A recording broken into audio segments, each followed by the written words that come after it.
चिनाई ने चारों तरफ देखा, लेकिन उसे कोई दिखाई नहीं दिया। चिनाई की समझ में आ गया कि अभी आकाशवाणी के माध्यम से उसे चेतावनी दी गई है।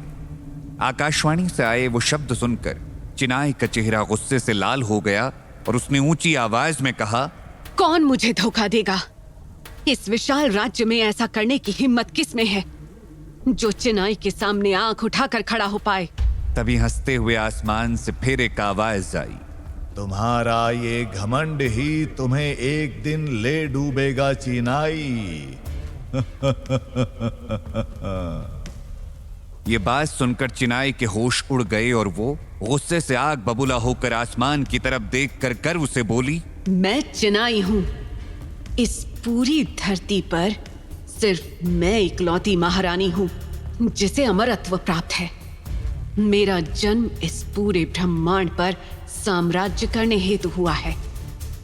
मेरी मौत बनना तो दूर, मेरी तरफ आंख उठाकर देखने की हिम्मत भी किसी के पास नहीं है। और तुम भूल गए कि अगर मैं विध्वंस पर उतर आई तो किसी के लिए इस धरती पर कुछ नहीं बचेगा। चिनाई की आंखों में अंगार साफ दिखाई दे रही थी।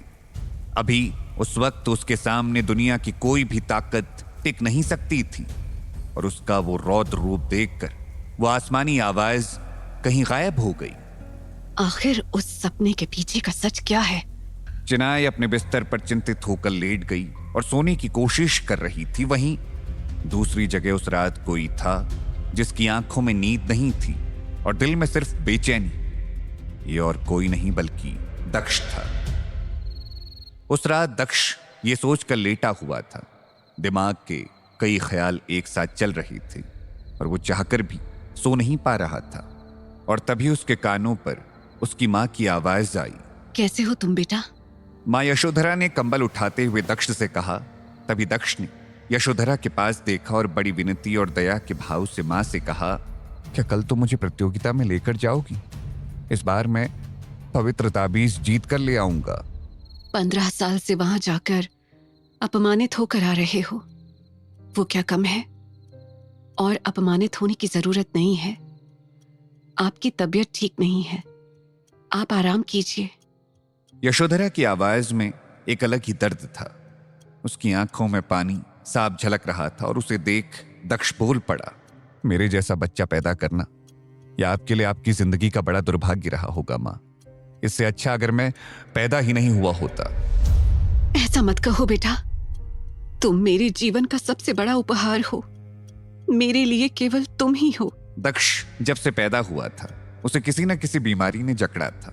उसे हर किसी ने इस वजह से ठुकरा दिया था। दक्ष की तरफ देखकर यशोधरा अपने आंसू पोंछकर उठते हुए बोली, बिना कुछ सोचे सो जाओ, कल वैद्य आएंगे और नई दवा देंगे। इतना बोलकर वो वहां से चली गई। दक्ष की मां यशोधरा पिंडारी सिटी पर शासन करने वाले सेना नायक मलिक की 8वीं पत्नी थी। फिर भी उसे कभी भी रानी का दर्जा नहीं मिला। इसीलिए वो हमेशा अपने बेटे के ठीक होने की दुआ करती रही। पर उस दिन जब यशोधरा जैसे ही दक्ष के कमरे से बाहर निकली, वैसे ही बिस्तर पर पड़े उसके बेटे दक्ष की मृत्यु हो गई और उसकी ये इच्छा अधूरी रह गई। पर विधि का विधान कुछ और ही लिखा गया था। जैसे ही दक्ष ने अपने प्राण त्याग दिए, वैसे ही उस समय मौसम में एक भारी बदलाव दिखाई देने लगा। ऐसा लग रहा था मानो आसमान गरजकर बिजली के साथ फट जाएगा। बिजली चमकने की आवाज मानो कान को चीर कर अंदर जा रही थी। ऐसा भयानक मौसम इससे पहले पिंडारी सिटी किसी ने नहीं देखा था। तेज हवाओं के चलते सारी बत्तियां बुझ गई और दक्ष के कमरे में अंधेरा हो गया। और तभी अंधेरे को चीरते हुए एक रोशनी टिमटिमाती हुई दक्ष के कमरे में आई और उसके शरीर में प्रवेश कर गई। वैसे ही दक्ष ने अपनी आंखें खोल दी और उसी के साथ एक चमत्कार भी हुआ। दक्ष को उसके सारे दर्द से मुक्ति मिल गई और उसकी बीमारी अपने आप ठीक हो गई। दक्ष के अंदर जिस रोशनी ने प्रवेश किया था, दरअसल वो एक आत्मा थी, 800 साल पुरानी आत्मा।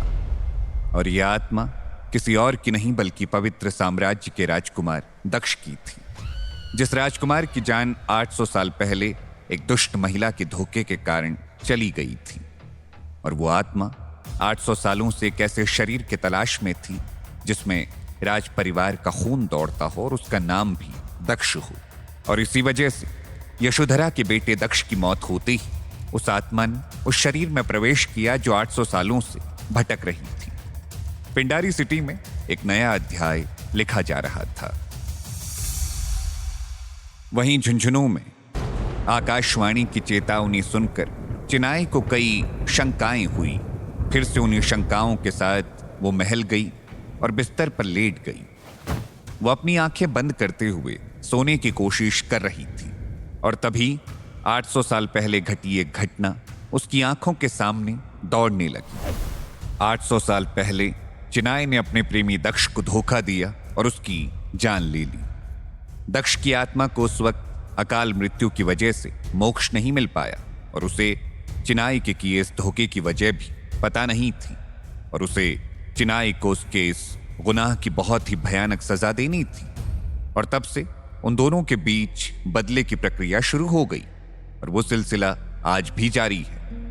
पर इस बीच चिनाई को वो वरदान प्राप्त हुआ जिसे वो हमेशा पाना चाहती थी। पिछले 800 सालों में चिनाई की ना उम्र बढ़ी और ना ही उसकी खूबसूरती कम हुई और उसके इस वरदान की वजह से उसने आसपास के 9 राज्यों को भी जीत लिया और उसने अपनी ताकत और वरदान से मिले अमृत के जोर पर झुंझुनू पर अपनी हुकूमत बढ़ा दी। जैसे जैसे साल बीतते जाते उसके आसपास के लोग बूढ़े हो जाते और एक एक करके मर जाते। देखते ही देखते 800 साल बीत गए। जैसे जैसे समय बीतता गया चिनाई की शक्ति बढ़ती जा रही थी लेकिन कम नहीं हो रही थी। चिनाई का डर बाकी साम्राज्यों के राजाओं में इतना था कि वो ना चाहते हुए भी चिनाई के साथ सहयोग बनाकर रहते थे। और यहाँ 800 साल पहले चिनाई के हाथों मारे गए दक्ष के मन में संशय रह गया था कि आखिर चिनाई ने उसे क्यों मारा। दक्ष को कभी ये बात समझ नहीं आई और इसी बात का पता लगाने के लिए अब 800 साल बाद वो पिंडारी सिटी में यशोधरा के पुत्र दक्ष के शरीर में प्रवेश कर गया था। यशोधरा जो नहीं जानती है कि उसके बेटे की मृत्यु हो गई है और किसी अन्य व्यक्ति की आत्मा उसके बेटे के शरीर में प्रवेश कर चुकी है, जो अपने बेटे के भविष्य के बारे में कमरे में बैठे बैठे सोचकर दुखी हो रही थी। यशोधरा पिंडारी सिटी के सेना नायक मलिक की 8वीं पत्नी थी। भले ही वो उसकी पत्नी नहीं बनना चाहती थी क्योंकि वो पहले से ही शादीशुदा था, पर उसके पास और कोई चारा नहीं था। सेना नायक मलिक, जिसने शादी के बाद कुछ दिनों तक उसकी प्यार से देखभाल की, जैसे जैसे दिन बीतते गए वो बदल गया।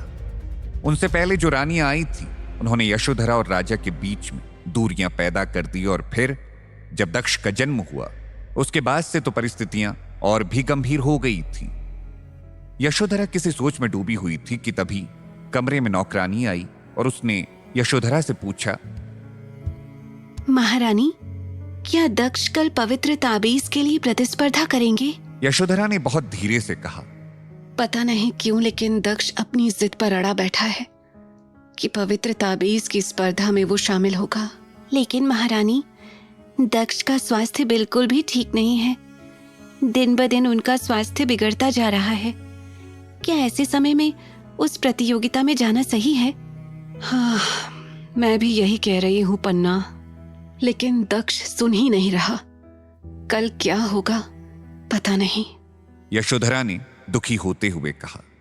तभी जिस कमरे में दक्ष सोया था वहां से कुछ गिरने की आवाज सुनाई दी और तभी यशोधरा और पन्ना भागते हुए आवाज की तरफ गए। जैसे ही वो अंदर गए उन्होंने देखा कि दक्ष नींद में ही अपने हाथ पैर पटक रहा है और बार बार किसी का नाम पुकार रहा है, चिनाई, चिनाई। यशोधरा ने जब दक्ष के मुंह से चिनाई का नाम सुना तो उसके होश उड़ गए, क्योंकि इस नाम को कोई भी अपनी जबान पर नहीं लाता था। इस नाम को जबान पर लाना मतलब मौत को दावत देना था। घबराई हुई पन्ना ने यशोधरा से पूछा, मैं जाकर वैद्य जी को बुलाऊं? नहीं, थोड़ी देर देखते हैं। कहते हुए यशोधरा ने दक्ष के माथे पर अपना हाथ रख दिया और दक्ष को उस स्नेह के एहसास ने फिर से सुला दिया। ये देखकर यशोधरा ने नौकरानी को बाहर भेज दिया और वो अकेले दक्ष के साथ बैठ गई।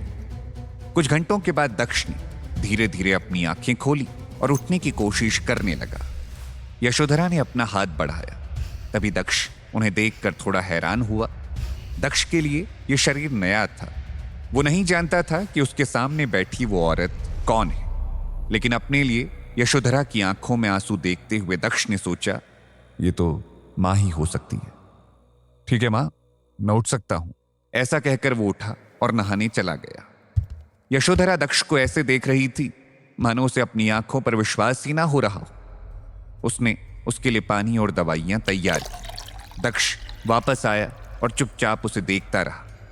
उसके दिमाग में हजारों ख्याल चल रहे थे। तुम पूरी रात एक ही नाम याद करके चिल्ला रहे थे। तुम्हें पता भी है तुम किसका नाम ले रहे थे? यशोधरा ने घबराते हुए पूछा। वो सुनते ही दक्ष ने अपना सर ऊपर कर लिया। क्या तुम्हें मालूम नहीं कि चिनाई का नाम किसी के मुंह से नहीं निकलना चाहिए? दक्ष को एक पल के लिए समझ ही नहीं आया कि वो क्या जवाब दे, और उसने हड़बड़ाते हुए कहा, वो मुझे वो कहानी याद है जो आपने मुझे तब सुनाई थी जब मैं बच्चा था। मैं उसी के बारे में सोच रहा था। तभी यशोधरा ने सख्त आवाज में पूछा, और चिनाई, इस नाम के बारे में दोबारा सपने में भी मत सोचना। तुम्हें पता है उसके नाम के बारे में सोचने वालों को भी वो जान से मार डालती है। पहले से ही हमारी परेशानियां काफी हैं। यशोधरा ने भय भरी आवाज में दक्ष को चेतावनी दी। ठीक है मां। इतना कहकर दक्ष ने सर नीचे कर लिया और तभी बाहर से किसी के चिल्लाने की आवाज आई। तुम दवा लो, मैं देखती हूं। जब यशोधरा बाहर आई तो वो नौकरानी फर्श पर पड़ी थी। सेनानायक मलिक के 8वें राजकुमार देवदत्त उसके सामने खड़े थे। उनके पीछे 6 और लोग और साथ में सिपाही भी थे। क्या हुआ पन्ना? कहते हुए यशोधरा नौकरानी को उठाने चली गई। नौकरानी, तुम्हारी इतनी हिम्मत कि तुम मेरा रास्ता रोकोगी और मेरे रास्ते में खड़ी रहोगी? मैं यही तुम्हारी जान ले लूंगा। इतना कहकर देवदत्त ने म्यान से चाकू निकाला और वो प्रतिमा के ऊपर हमला करने ही वाला था कि तभी यशोधरा ने तुरंत अपनी साड़ी में छिपाया हुआ छोटा सा चाकू बाहर निकाला। पन्ना, जिसने सोचा था कि वो अगले ही पल देवदत्त की तलवार से मार दी जाएगी, डर के मारी चिल्लाई और अपनी आंखें खोल दी, पर तलवार उसे छू भी नहीं पाई।